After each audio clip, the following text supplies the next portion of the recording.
할렐루야. 오늘은 에스겔 29장 말씀 함께 살펴보겠습니다. 에스겔 29장은 애굽의 심판에 관한 이야기가 나오죠. 에스겔은 25장부터 32장까지가 이방 나라에 대한 심판에 대한 이야기가 전개된다고 말씀드렸습니다. 이제 29장부터 이제 32장까지 이 4장에 걸쳐서 애굽의 심판에 대한 이야기가 나옵니다. 그전 앞에 살펴보았던 나라들 6개 나라를 살펴보았죠. 물론 두로와 시돈을 한 개로 묶어서 같이 이렇게 했기 때문에 하나의 나라로 쳐서 그러면 이제 5개 나라가 되지만 여하튼 두로 시돈을 분리하면 이제 6개가 됩니다. 그리고 이제 애굽까지 7개 나라에 대한 마지막 심판인데 분량이 또 제일 많아요. 그만큼 또 애굽은 이야기할 것이 많이 있습니다. 사실 애굽이라는 것은 이스라엘에게 막대한 영향을 끼쳤잖아요. 400년 동안 포로 생활도 했기 때문에 그 바닥 저변 깊이에는 애굽의 근성 같은 게 남아있다는 겁니다. 우리가 일제에 한 38년인가요? 그렇게 통치를 당했을 때도 그 일본의 그런 잔재의식이 있잖아요. 그러니까 그런 것처럼 만약에 4대를 걸쳐서 400년의 시간이 지났다고 한다면 얼마나 많은 애굽의 근성이 그 밑에 깔려 있겠습니까? 그랬다는 겁니다. 그리고 물론 세대가 바뀌고 그 다음 세대가 넘어왔기 때문에 옅어졌다 할지라도 그런 것들이 우상의 문화라든지 이런 부분들이 끊지 못하고 계속 이어지는 것들은 그런 연속성이 있다는 것을 알 수가 있습니다. 각 나라들의 그 멸망의 이유, 특징에 대한 이야기를 다 말씀을 드렸는데 애굽도 마찬가지입니다. 애굽의 가장 큰 멸망의 이유가 뭔가 3절에 나와 있거든요. 이렇게 이야기합니다. 너는 말하여 이르기를 주 여호와께서 이같이 말씀하시되 애굽의 바로 왕이여 내가 너를 대적하노라. 너는 자기의 강들 가운데 누운 큰 악어라. 스스로 이르기를 나의 이 강은 내 것이라 내가 나를 위하여 만들었다 하는도다. 이 바로 왕에 대한 직접적인 심판에 대한 메시지인데 사실 과거 이스라엘 백성들이 출애굽할 때 그 바로하고 이 바로는 같은 바로가 아닙니까 아시죠? 애굽의 왕을 통칭적으로 이야기할 때 다 바로라고 이야기하는 겁니다. 그래서 바로 왕이라고 이야기하는 것은 바로 그런 의미인데 그 바로 왕이 뭐라고 이야기하는 겁니까? 애굽의 가장 큰 상징이 뭐죠? 나일강 아닙니까? 이집트 문명을 만들었던 나일강이죠. 그게 자랑입니다. 그 강 가운데 누운 아그랍니다. 이 비유를 들건데 근데 스스로 이르기를 항상 문제는 스스로죠. 나의 이 강은 내 것이고 내가 나를 위하여 만들었다. 그러니까 그 당시 뭐 애굽의 바로 왕들은 그 나라의 신이지 않습니까? 그러니까 내가 신이고 이 나일강, 이 생명의 젖줄인 나일강은 마르지도 않고 내가 이 강을 내가 만들었다. 이렇게 이야기하는 겁니다. 나를 위하여서 만들었다. 내 것이다. 여러분, 근데 이게 정말 그게 바로왕의 것입니까? 바로왕이 만들었습니까? 아니죠. 나중에 하나님께서 이 애굽을 심판하실 때 이야기를 하시거든요. 9절 보면 뭐라고 이야기하느냐면 애굽 땅이 사막과 황무지가 되리니 내가 여호와인 줄을 그들이 알리라. 내가 스스로 이르기를 이 강은 내 것이라 내가 만들었도다 하는도다. 그러니까 너희들이 자랑하는 그 강, 그 나일강이 너희들이 스스로 만들었다고 하는데 내가 그러면 그것을 사막과 황무지로 한번 만들어 본다. 저들은 그렇게 생각했을 거 아닙니까? 주변 국가에 어떤 가뭄이 들고 또 어려움이 있다 할지라도 우리 나일강은 이 젖줄은 마르지 않는다. 그 이스라엘 백성이 그 요단강이 마르고 가뭄이 들었을 때 어떻게 했습니까? 애굽으로 이주해 왔잖아요. 요셉 시대 때. 똑같은 거죠. 그렇기 때문에 다른 나라는 흉년이 들어도 우리는 흉년이 되지 않는다. 근데 그 요셉 때 이야기했잖아요. 7년 흉년 다음에 7년 풍년, 그 다음에 7년 흉년. 애국도 흉년이 들어요. 강으로 모든 것을 다 메꿀 수는 없잖아요. 하늘에 비가 내리지 않으면 흉년이죠. 그러니까 이 강, 내 것이라 내가 만들었도다 아니라는 거예요. 하나님이 황무지와 그런 사막으로 만들어버리겠다 이런 겁니다. 그리고 큰 악어고 큰 힘이 있는 것처럼 보이지만 그 애굽은 본래 어떤 나라인지를 이야기할 때 6절에 이렇게 이야기합니다. 애굽의 모든 주민이 내가 여호와인 줄 알리라. 애굽은 본래 이스라엘 족속에게 갈대 지팡이라 그랬어요. 갈대 지팡이가 뭡니까? 갈대 지팡이는 아무런 힘이 없어요. 왜냐하면 속이 비어있기 때문에. 그거 의지하고 힘을 줘서 땅을 짚으면 어떻게 되죠? 꼬꾸라지는 거죠. 나에게 힘이 줄 수 있는, 의지가 될 수 있는 것을 붙들어야지만이 안 꼬꾸러지는데, 그 지팡이, 갈대 지팡이, 속빈 강정과 같은 그런 지팡이 의지해서 짚으면 꼬꾸러지는 게 당연한 거 아니겠습니까? 근데 그렇다라는 겁니다. 이스라엘 백성들이 정말 애굽이 때로는 자기들의 노예를 만들고 어려움을 주기도 했지만 또 한편으로는 또 의지도 했잖아요. 어려움이 있을 때마다 강대국을 의지하듯이 애굽을 의지했단 말이죠. 그러니까 그 애굽의 의지의 대상인 그것이 사실은 뭐라고요? 이스라엘 족속에게 갈대 지팡이라고요. 아무런 의지가 안 된다. 의지할 부분이 없다라고 이야기를 하는 겁니다. 예, 그 유다의 마지막 왕이 시드기야였는데 바벨론이 세운 왕이잖아요. 근데 시드기야가 양다리 외교를 했죠. 바벨론을 의지했다가 또 애굽을 의지했다가 결국 그것 때문에 눈이 뽑히고 철사줄에 묶여가지고 끌려왔지 않습니까? 그리고 예루살렘을 함락이 되었고요. 그랬다라는 겁니다. 그래서 사람을 의지하면 세상을 의지하면 애굽이 뭐 세상과 같다나요? 세상과 같다나요? 여러분 그래서 그 애굽을 상징할 때 갈대 지팡이라고 이야기하는 부분이 다른 성경에서도 나오거든요. 열왕기하 18장에 보면 21절에 상한 갈대기 지팡이다. 그리고 이사야 36장 6절에도 보면 상한 갈대 지팡이다. 이 이야기를 하는 겁니다. 근데 그것들이 뭘 한다고 이야기하느냐면 너희들을 찌를 것이다. 결국 너희들이 의지하는 그것이 너희들의 찔림이 된다라는 이야기를 하잖아요. 그 10가지 재앙을 통해서 하나님이 뭘 알려줬습니까? 너희들이 신을 삼고 너희들이 의지하는 것이 너희들에게 고통을 준다라는 것을 10가지 재앙을 통해서 우리들에게 이야기해주고 있는 거 아니겠습니까? 그런 겁니다.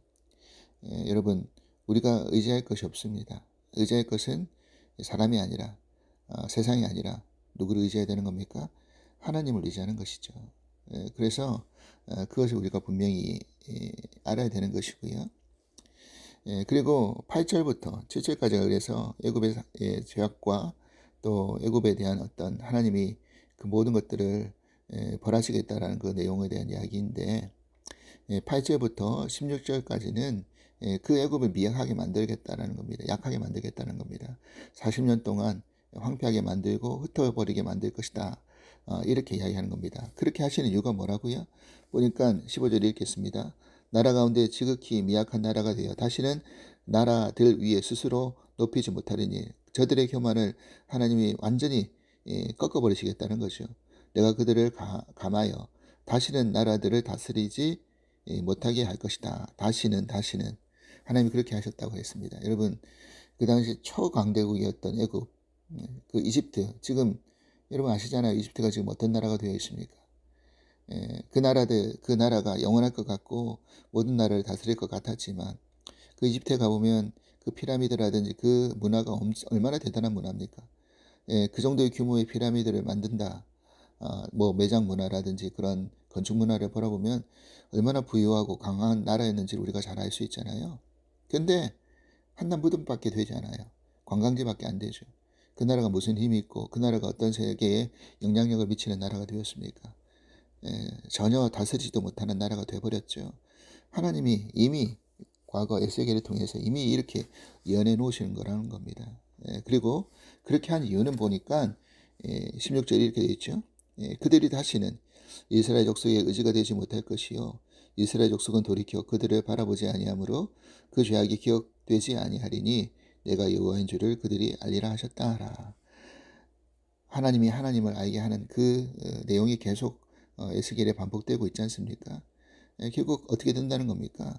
하나님이 이 이스라엘이 의지하는 것을 약하게 만드시고요. 의지했던 것을 망하게 만드시는 겁니다. 그러면 뭐 하는 겁니까? 네가 의지하는 것들을 내려놓고 하나님께로 돌아와라 라는 의미에서 하나님 지금 알려주시는 거 아닙니까? 여러분 우리가 의지했던 것 사람을 의지하고 돈을 의지하고 또 어떤 권력을 의지하고 그런 것들이 다 헛된 것인 거 아시죠? 그게 망해버렸는데 또 의지하겠느냐? 그런 걸 물어보시는 거 아니겠습니까? 그 의지할 이유 아무것도 없다 이야기를 하고 있는 것이죠. 그리고 17절 이하에 이제 대적 바벨론에 대한 이야기가 나오는데 사실 바벨론은 잠깐 하나님 앞에 쓰인 그런 심판의 도구였을 뿐입니다. 근데 그 뒷부분에 보면 바벨론도 두로를 점령하지 못하거든요. 그러니까 지금 이 예언이 에스겔 포로로 잡혀온 지 27년 1월 1일에 이야기된 말씀이거든요.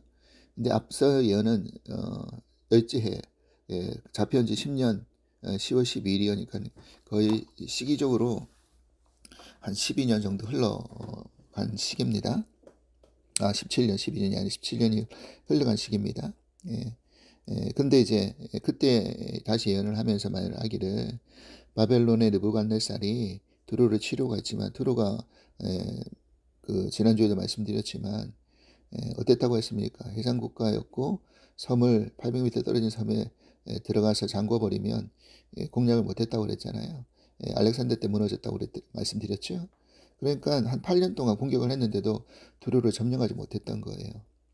그래서 그렇게 힘이 빠져 있을 때 바벨론에게 뭐 해주겠다는 겁니까?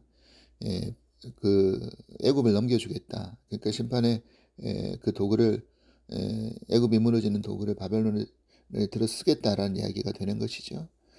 그래서 보상을 주는데 우리가 이 부분을 좀 우리의 어떤 영적인 부분을 생각해 보면 그런 어떤 세상의 악한 것들을 통해서 하나님 심판의 도구로 잠깐 보상도 해주시고 잘 되게 해주십니다. 근데 그게 잠깐일 뿐이죠.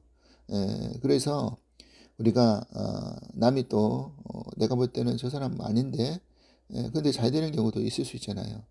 그러면 뭐 때문에 잘 되는 거라고요? 나를 위해서 잘 되는 거라고요. 나를 위한 세팅이라는 거죠. 나를 변화시키고 나를 연단시키고 나를 바꾸기 위한 훈련시키기 위한 그런 대상으로 저들을 쓰고 있다. 그러니까 잠깐 잘 되게 해주는 것뿐이다. 심판의 도구일 뿐이다. 우리가 이걸 잘 알아야 된다는 겁니다.